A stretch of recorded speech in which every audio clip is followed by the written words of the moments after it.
Alrighty, so if you're here to watch the disassembly and sharpening, and you already watched my unboxing experience of this guy right here, you know that I was definitely not happy with how this thing came to me. And again, this was sent to me for free. And this is proof right here and there that just because somebody has sent something for free, it doesn't mean that they're being paid to say the very best stuff about it. I'm a consumer just like all of you guys, and I want to give my honest opinion. So as you see me taking this apart, you'll see all the things that I have issues with, all the little quality control stuff. I did talk to the company. I sent them multiple pictures so that they see every single last thing that I do not accept at any price point, and neither should you. So as you watch the rest of this video, just know that I've already done my part to contact the company, and I let them know. They responded very professionally. They said they're going to take the steps and measures that they need to do to make sure that this does not happen again with future production models. So I hope you enjoy this video and watch me rage and vent. Hello everybody, hope you're having a wonderful day. Today I'm going to be doing some maintenance on this HK Outdoors knife. I do not know the exact model. I think that's what it is, potentially the TD15T. This was sent to me for free, which is very kind, but that doesn't change my opinions on what this knife is. I have already done an unboxing and it was not pretty. Definitely not. This is still the same day as the unboxing. I just have to film a bunch of other stuff so I could drop throughout the week and whatnot. But I'm gonna start taking this thing apart. And in the unboxing video, I showed off a couple of the things that I just really wasn't happy about. The finishing of this, that, and the other, and whether you think I'm being too harsh or nitpicky, doesn't matter. This is just how I run my shit, and I'm picky. I know my preferences. I know what's good. I know what's bad. And there are a lot of people that side with me on most of these topics, especially when you spend your hard-earned money to get stuff. Now, again, this was sent to me for free, but I would review this as if I lost this, would I go out and buy it, and we'll see. So we're gonna need to have some tools and whatnot. Got some T6 and T8 bits. We got Loctite, some KPL. The one thing I'm noticing right off the bat is the tooling on the pivot is access to both sides. That looks to be larger than a T8. It could be possibly a T10 for all I know. The body screws look to be T6, and the tooling on them is extremely shallow. I'm actually very worried that I'm going to strip them. So fingers crossed that I don't, because if I strip them, I'm just gonna throw the freaking knife away at that point. And then the screws, the button top screws for the pocket clip, those look to also be like T6s, but a completely different quality versus the flat top body screws. The tooling is much deeper and whatnot. So this is a weird one. So I'm gonna go ahead and start with the pocket clip. Got a T6 bit on here. Really hope that this isn't a company that drowns their products in Loctite, because it's just not necessary. I don't care who you are. It's just not necessary to drown your stuff in Loctite, because nowadays people should be allowed to easily take apart and do basic maintenance on their knives. All right, let's try some of the body hardware. Is it free spinning? No, it actually came undone on one side. All right, not too bad, not too bad. Let's try this other guy. Okay, all right. Yeah, the tooling looks really shallow. Let's try this side. Nice, okay, so I believe the construction of this is, there is what I believe to be a steel backspacer on this. In my unboxing, I said it could be aluminum. I don't know, we'll test it in a sec. I got a magnet around here somewhere. It's get this other guy. But there's a backspacer, and it looks to be like there are some tubes that hold in the backspacer. Something interesting to note is the body screws for the two center pieces here, I guess the top part of the backspacer and the spine of the knife, they're shorter than the one holding in essentially the butt end of the knife, which is a little weird. Not too sure why that's a thing, but it is. Let's go ahead and see if the pivot is a T8. Yeah, I mean, it's loose. I mean, you might be able to get a T9, but whatever. Let's just see if we can't crack this open. Yeah, so you got a free spinning pivot. Not too happy about that, but can't really expect a whole lot from a new company nowadays.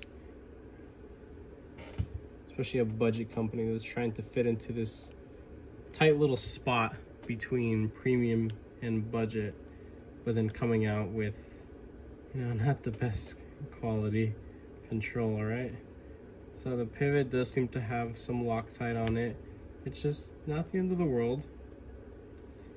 But, I mean, I'm planning to add a little bit of Loctite once I get this thing back together. It's kind of an awkward thing to do here, but got that out. Now the knife should essentially just fall apart. Yeah, good threads, good tooling. Not too mad about that. I like that. All right, let's check out this top scale here. So as you can see, there is the one position stop pin, and there looks to be a milled spot right there. That could be where there would potentially be a secondary stop pin. Is that? Yeah. So what's going on is that they're most likely just producing so many of these scales, because there is a slip joint version of this. Maybe these scales would actually fit the slip joint version of this knife. So there's just, damn, this thing is just, this is some of the worst finished titanium I've ever seen. And it's crazy to say that because, what the hell? Two? There are two stainless steel washers in there. That's interesting. Let me clean up the scale real quick. I just want to show you guys up close how pitted this this titanium scale is. It's just rough. Like, this is some of the roughest titanium I've ever seen.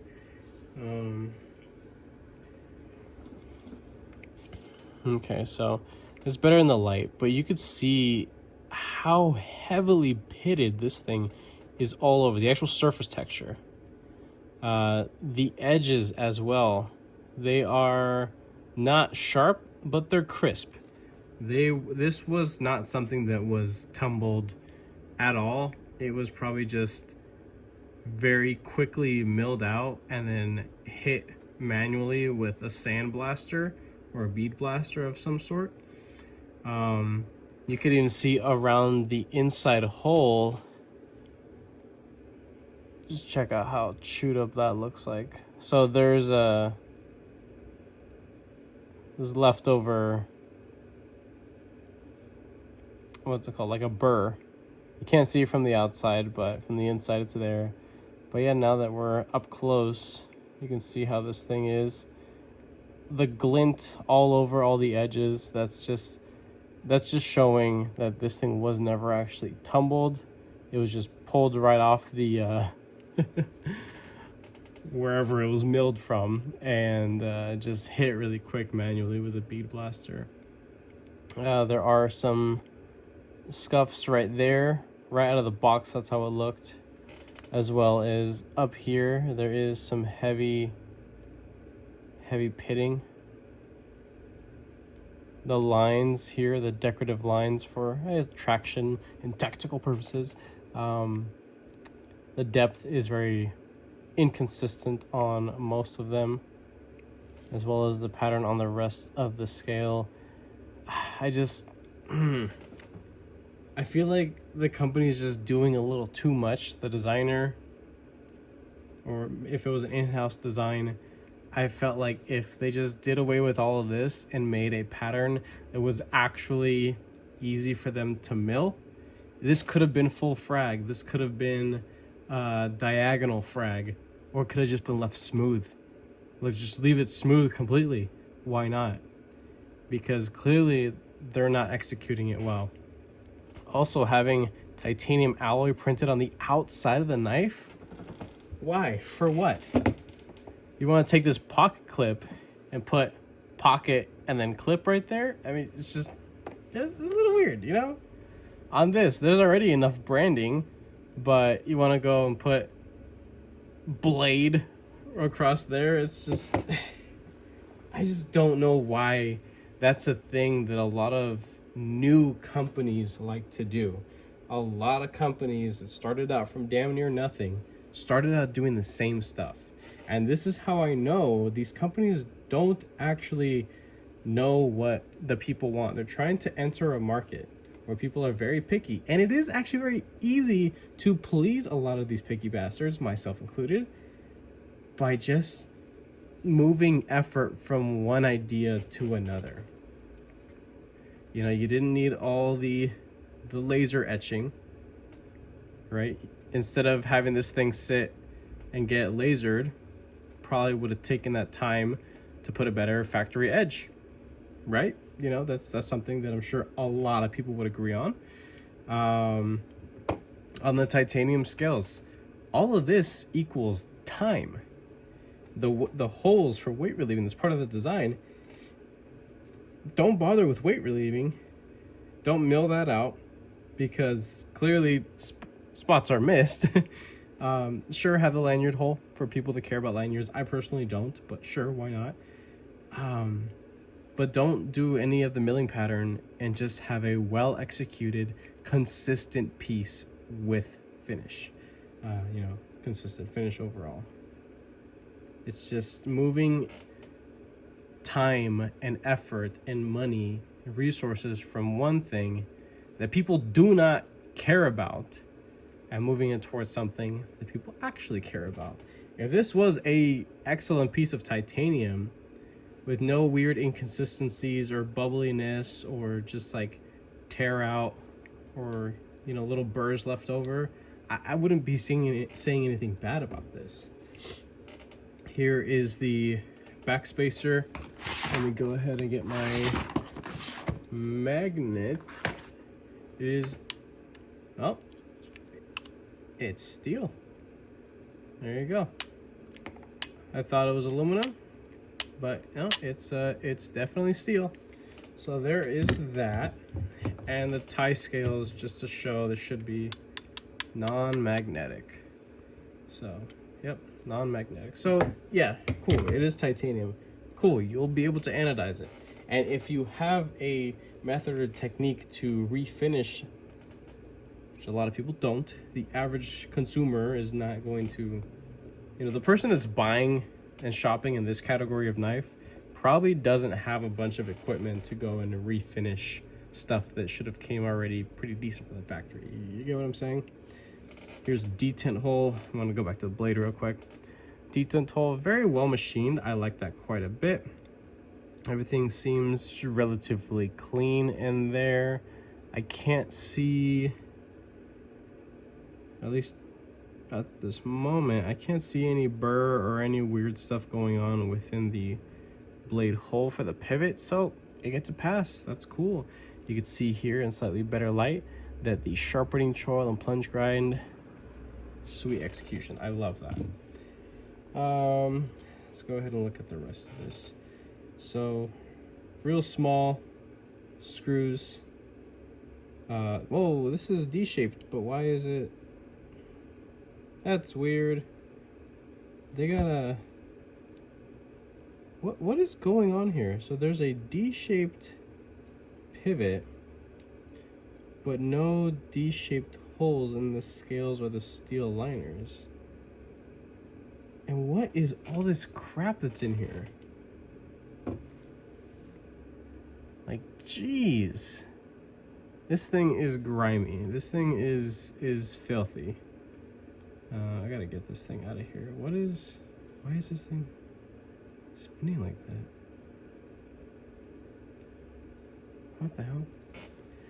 Alright, let's just start wiping some stuff down. Yeah. Let's take a look at this liner. We'll just clean it up.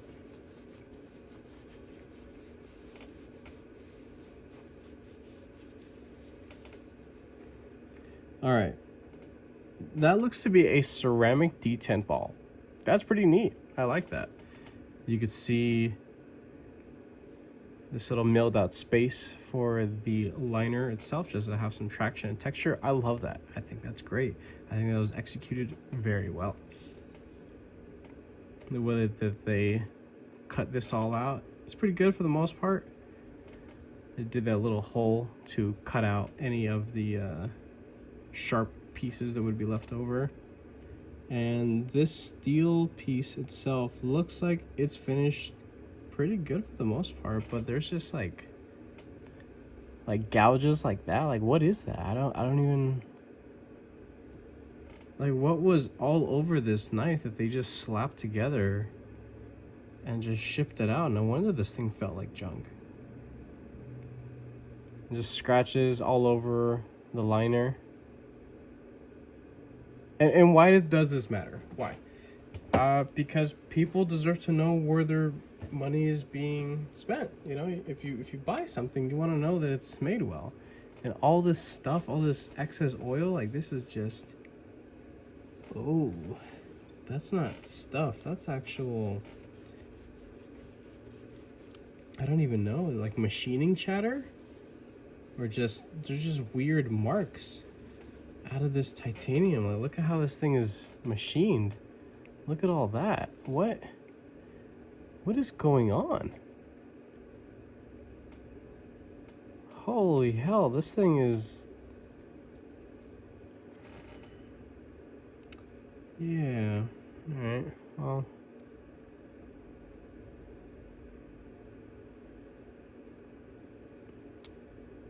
at least you guys are seeing it here, how this thing is actually constructed, what this company considers to pass inspection. Not too happy about that, and this is finally breaking loose. So that is interesting. You have a well executed flat spotted or D-shaped pivot, but no holes to correspond to trap the pivot for ease of disassembly. Like, just what the hell is all this? I just don't quite understand. All right, so you have a washer, you have two washers on one side and then no washers on the other, because there's only one steel liner, right? This sits on there, and the two steel washers were on the show side scale. So pivot, here are the bearings. Using steel bearings, I didn't expect anything less, but the thing is, the action was so horrendous on this knife. I thought it was made out of washers that were stamped and like left with burr and everything to work itself out eventually. I've seen that. A lot of you guys probably know exactly what I'm talking about. Like old washers, like old knives back in the day that were just stamped. They weren't tumbled, they weren't finished or anything. They had these crude edges on them and just thrown into the knife and to be worked out over time. But you know, they've put the effort into putting actual bearings. They're just steel bearings. So this is just, it's weird. This is a weird knife, weird company. This is the only thing I've experienced from this company.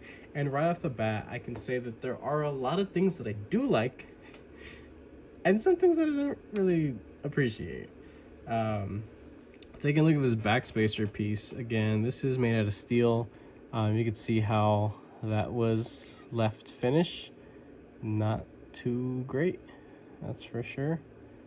I mean, a good tumbling, that's all it takes. You know, a tumbling and a polish, or just bead blast it, but bead blast it with like Like, you know, get it good. That's all I'm trying to say. Because this is not good. What is going on here? Okay, so it's actually flared. So a little bit of like a friction fit almost. If that makes any sense. Doesn't pop all the way through. Yeah, it's just like really tight. So they're like friction fit.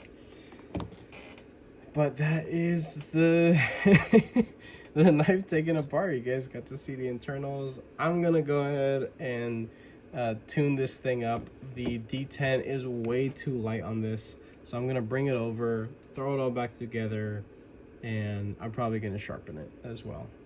All right, so we are back together and freshly sharpened with a 18-degree edge at 400 grit. Very, very toothy. And it came out perfect. Reassembling and all that, I mean, it's tighter than what it was before, but I did tune up the D10, so it's a lot snappier. Definitely, you still gotta light switch it. But thumb flick, it's a lot more responsive, it's a little bit tighter.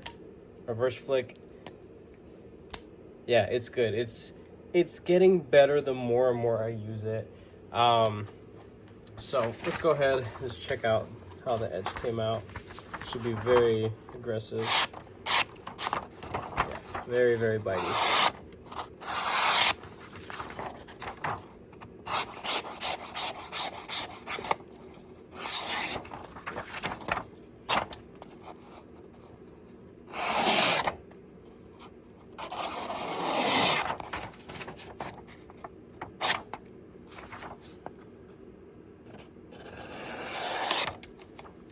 Yeah, so that is it. I mean, D2 blade material, I got nothing really against it besides its corrosive tendencies. And if this is something you're going to carry in the pocket, it would be a good idea to have some food safe, you know, oil, mineral oil, something like that. If you're going to be EDCing something like this. I mean, if this is just going to be a work knife, which it would be fine just for a throw around kind of work knife. As long as you wipe off the blade after, you know, whatever you're working on for the day, you can just use WD-40 at that point. Just, you know, just wipe it off with your shirt and get back to work. What was I gonna say? But if you are going to be carrying this thing long term, it would probably be a good idea that to apply wax as well. I've been hearing that's a very common thing. I don't have any of like the fancy wax brand. There's like Wicked Wax and a couple other brands that I've been seeing around to apply to your blade. Essentially what people do is they sterilize the blade, they take a little dab of like warm wax, they'll get it all over the blade, not super thick, and then they can take like a heating element and just warm it up a little bit so that way it kind of soaks into the blade in a way, and then you wipe off the excess and you're good to go. And it would definitely help with corrosive tendencies. This is a, you know, semi-polished satin finish, so the finer the grain of the surface finish, the harder it'll be to create large pitting and rust spots. It'll most likely just patina over time and just kind of dull out, which is a very common thing with uncoated D2. That's the nature of the beast. But at 400 grit, I can't ask for much more performance out of this thing, and at the new edge degree, so I'll be able to get a good bit of use, throw this thing into the pocket. I did bend out the clip a little bit. It's not tapping at all, so I'm very happy with that. If you guys want to check out the current lock up, it is yeah, it is very, very locked up. Nice and solid too. I mean, I don't have any complaints about it after doing all of that, besides it just, you know, not being, you know, drop shutty like how most knives are nowadays. So it's going to take a little bit of encouragement to get it back into the handle, seeing if there's any play that came about after taking it apart or putting it back together. No, it's perfect. Yeah, zero play. I'm actually very impressed with that. So yeah, there you guys go, the HK Outdoors model TD15T. So I'm gonna go ahead and link this down, and if you guys enjoy this video it would still be a good idea to go check out my first impressions of this, just because the YouTube algorithm doesn't always pump out my relatable content. So if you're watching this video, just click on my thing, subscribe if you want, and if you actually enjoy my content, and go look at the unboxing, because it was a completely different tone. I was not happy with what I was receiving, but I have reached out to the company. I sent them multiple pictures of all the things that were wrong with this, and they responded very well, very proper, professional, of course. And I'm very happy to report that they're claiming that they're going to take necessary steps to reduce and eliminate all the issues I pointed out to them, which I'm really happy to hear that, because realistically, who the hell am I? I'm a nobody. I'm just a guy who likes freaking knives and is really picky and wants to see my money go and stretch it out as far as I can. I know a lot of you guys out there are the same way. You guys don't have freaking money trees. I don't. If you know somebody that does, let me know. But yeah, I just want my money to go as far as it can go. And this market, this budget / premium little niche here, it is very competitive. So they got to step up their game. Absolutely. I mean, they're working with a good idea with a decent backbone. They really just got to fine tune their product overall. And again, the model that I have here, it could just be a very, very early production sample. Maybe they're newer stuff. Maybe they've bumped up quality control already. I don't know. But I would still like to be able to work with this company in the future if they send me stuff, or maybe, I buy something with my own money because I like it. As I mentioned earlier, and in the other videos and content that I've made using this knife, it was sent to me for free. So I'm not going to say a butt ton of, lies and say that this is the best freaking thing. You need to go out and buy it because I'm going to make commission off of it. No, I'm letting you guys know what is straight fact. What can be done to fix this. I've already let them know. I've reached out to them in a proper and appropriate manner, instead of coming at them like a little douchebag and just, complaining that the knife isn't perfect. So I let them know what was up with it, and the response was very pleasing. Absolutely. So if you guys like this video, or found it entertaining or educational by any way, shape, or form, go ahead and leave a like down below. And if you are subscribed already, thank you so much. I appreciate all your support and your patience, of course. If you are not subscribed, please consider subscribing, because I play more videos and content coming you guys this way. With that being said, I hope you have a wonderful rest of your day.